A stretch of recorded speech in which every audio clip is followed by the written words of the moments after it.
नमस्कार दोस्तों, स्वागत है आप सभी लोगों का मेरी इस वीडियो के अंदर।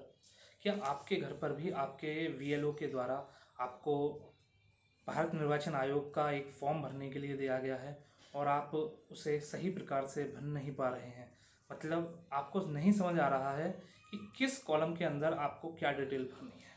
तो दोस्तों, मैं आपको बताऊंगा कि आपको किस कॉलम में क्या डिटेल भरनी है ताकि आप उस प्रपत्र को सही प्रकार से भर सकें। उससे पहले मैं आपको ये बताना चाहूँगा कि ये फॉर्म है किस चीज़ का। तो दोस्तों, ये फॉर्म एसआईआर का है। एसआईआर का मतलब है स्पेशल इंटेंसिव रिवीजन, यानी कि गहन विशेष पुनरीक्षण। एक्चुअली में ये एक वोटर लिस्ट की जांच पड़ताल प्रक्रिया है, यानी कि कोई वोटर फर्जी तो नहीं है या फिर ऐसा तो नहीं है कि किसी व्यक्ति ने अपने गांव में या जहां वो रहता है वहां पर भी उसका नाम है और उसका नाम कहीं वोटर लिस्ट में कहीं और भी है। तो इसी की जांच पड़ताल के लिए सरकार के द्वारा किया जा रहा है एसआईआर 2025। तो दोस्तों, आपके पास इस प्रकार का फॉर्म आया होगा भरने के लिए, जिसमें सबसे बाईं ओर आपके निर्वाचक का नाम यानी वोटर का नाम लिखा होगा और सबसे दाईं ओर उनका फ़ोटो होगा जो कि निर्वाचक है। मैंने अपने इसका फ़ोटो हाइड कर दिया है। तो जो भी निर्वाचक है जिसका फ़ोटो ऊपर दिया गया है, तो जन्म तिथि के अंदर उस निर्वाचक की जन्म तिथि भरनी है सबसे पहले। उसके बाद आधार संख्या में उस निर्वाचक की आधार संख्या आपको भरनी है। मोबाइल नंबर में निर्वाचक का मोबाइल नंबर और पिता या अभिभावक के नाम में निर्वाचक के पिता का नाम भरना है और पिता अभिभावक का ईपीआईसी संख्या, इसमें निर्वाचक के पिता की ईपिक संख्या तथा माता के नाम में निर्वाचक की माता का नाम और नीचे उनकी माता का ईपिक संख्या भरनी है। उससे नीचे दिया हुआ है पति या पत्नी का नाम। तो जो भी निर्वाचक है, यानी जिसका ये फॉर्म है, जिसका फोटो ऊपर लगा हुआ है, उसके पति यदि वह मेल है तो उसकी पत्नी का नाम, और यदि वो फीमेल है तो उसकी पति का नाम इसमें लिखा जाना है।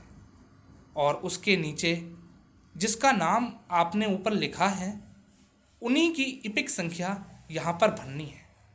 उसके बाद में आपको नीचे वाले फॉर्म की ओर जाना है।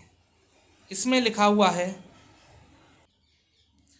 पिछले एसआईआर की मतदाता सूची में मतदाता का विवरण। तो सबसे पहले मैं आपको यह बताना चाहूँगा कि यदि आपका नाम 2003 की मतदाता सूची में है तो सूची के अनुसार अपना कॉलम भरें। अर्थात 2003 की मतदाता सूची में जिन लोगों का नाम है वो उसी मतदाता सूची के अनुसार इस कॉलम को भरना है, 2003 वाली के अनुसार। और यदि आपका नाम 2003 की मतदाता सूची में नहीं था तो आपको ये राइट हैंड वाला कॉलम भरना है और आपको इसमें अपने माता पिता की डिटेल्स भरनी है। तो सबसे पहले मैं आना चाहूँगा बाईं ओर, जहाँ पे लिखा है पिछले एसआईआर की मतदाता सूची में मतदाता का विवरण।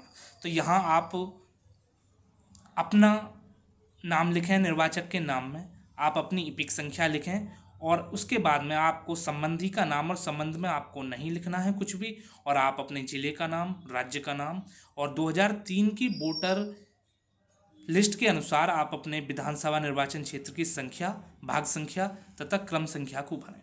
उसके बाद आपको, यदि आपका नाम 2003 की मतदाता सूची में नहीं है तो आपको ये राइट कॉलम भरना है और आपको सबसे पहले अपने पिता या माता का नाम ऊपर लिखना है। उसके नीचे उनकी ईपिक संख्या लिखनी है। उसके नीचे लिखा है संबंधी का नाम। तो इस संबंधी के नाम में आपको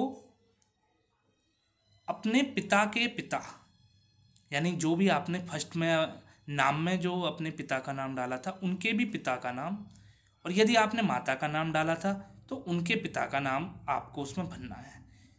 नीचे लिखा है संबंध। इस संबंध के अंदर आपको जिसका फोटो ऊपर लगा हुआ था, जो मतदाता था उसका इस सबसे पहले वाले कॉलम नाम में जो आपने नाम लिखा था, यानी पिता का जो नाम लिखा था, उससे अपना संबंध बताना है। यदि वो आपके पिता हैं तो पिता, और माता हैं तो माता। उसके बाद जिला, फिर राज्य का नाम, विधानसभा निर्वाचन क्षेत्र का नाम आप भर देंगे। और मैं आपको यह जानकारी दूंगा कि यह पूरा कॉलम भी 2003 की ही लिस्ट के अनुसार भरा जाएगा। इसमें विधानसभा निर्वाचन क्षेत्र की संख्या 2003 के अनुसार ही होगी, भाग संख्या भी 2003 के अनुसार ही होगी, क्रम संख्या भी 2003 के अनुसार ही होगी। और यदि आपके पास में 2003 की वोटर लिस्ट की जानकारी मौजूद नहीं है तो आप अपने फ़ोन में भी 2003 की लिस्ट डाउनलोड कर सकते हैं, और आप इस लिस्ट के लिए 2003 की लिस्ट के लिए अपने बीएलओ से भी संपर्क कर सकते हैं। उसके अनुसार आप अपनी डिटेल्स को भर सकते हैं। दोस्तों, आप अपनी डिटेल्स को सही प्रकार से भरें, अन्यथा आपका फॉर्म रद्द हो सकता है। और इसी फॉर्म के अनुसार ही नई 2025 की फाइनल लिस्ट आएगी, वोटर लिस्ट। यदि आपने फॉर्म गलत किया तो आपका वोटर आईडी कार्ड और आपका मतदाता सूची में से नाम हट सकता है। तो दोस्तों, आप अपना फॉर्म सही प्रकार से, भली प्रकार से भरें, ताकि आपकी वोट बनी रहे। जय हिंद, जय भारत।